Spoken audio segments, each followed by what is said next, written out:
Bonjour à tous. Aujourd'hui, dans ce climat de morosité contagieuse, il me semblait important d'aborder le sujet du sourire.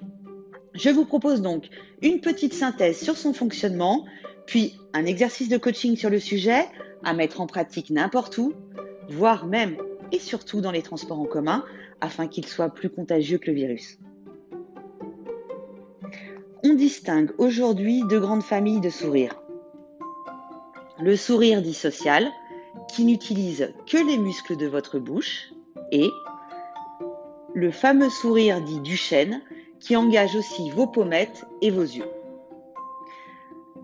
Alors, en préambule, une petite information, nous sommes tous programmés pour sourire. Si, la preuve en est, un aveugle de naissance est capable de sourire spontanément, comme un enfant, quelques heures après sa naissance.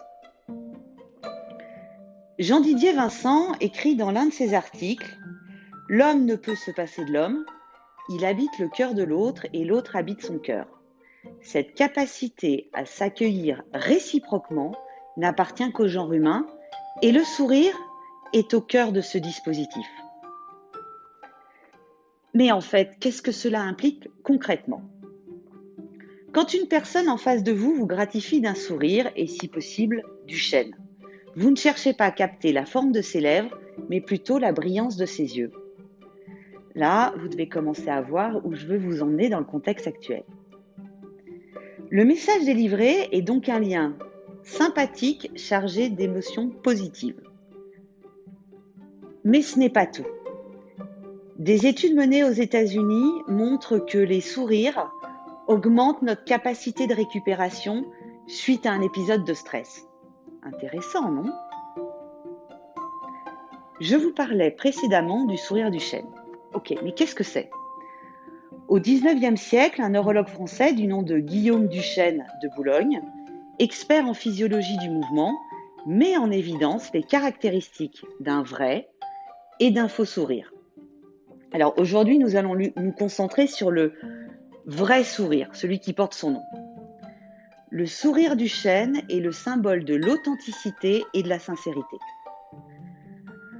D'un point de vue physiologique, c'est une contraction des muscles zygomatiques près de la bouche, tout en s'appuyant sur les muscles des joues.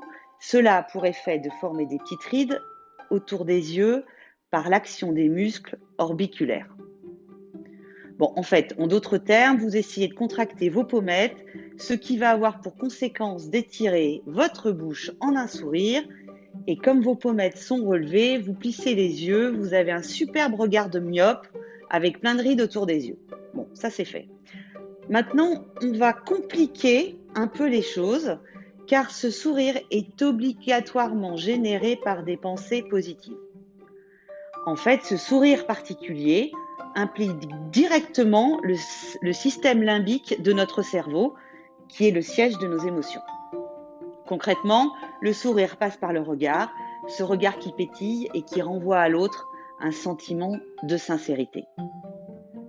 En résumé, quand vous souriez, vous créez du lien social, vous améliorez votre humeur, vous paraissez plus authentique et sympathique et vous récupérez plus vite d'une période de stress. Après toutes ces bonnes nouvelles sur le sourire, je vous propose donc aujourd'hui de travailler votre sourire du chêne.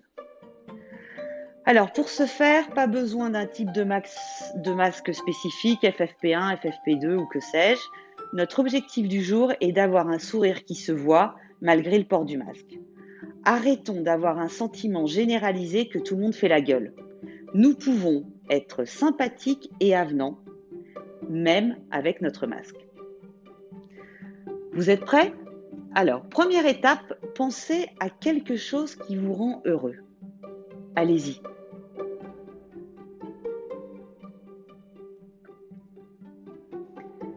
Respirez profondément pour accentuer cette sensation de bien-être. Quand vous êtes prêt, utilisez les muscles de vos joues pour relever les coins de votre bouche. Puis, essayez de faire passer l'émotion véhiculée à travers vos yeux. Bon, ok, je suis d'accord. Dit comme ça fait un peu peur. Mais avec de l'entraînement, je ne doute pas que vous y arriverez. Ce petit exercice peut être pratiqué dans les transports en commun. À ce moment-là, si vous êtes attentif, vous verrez certainement une réaction des personnes autour de vous. Cela peut même devenir contagieux. Ah oui, petit message à mon auditoire féminin. Mesdames, n'ayez plus peur de vos rides, car celui qui rit avec joie a toujours des pas de doigts. Bonne journée à vous tous, travaillez bien votre sourire et surtout, distribuez de la joie. Merci d'avance de m'avoir suivi pendant ce podcast. N'hésitez pas à vous abonner pour être prévenu des prochains exercices de coaching. Allez, je vous dis à très vite.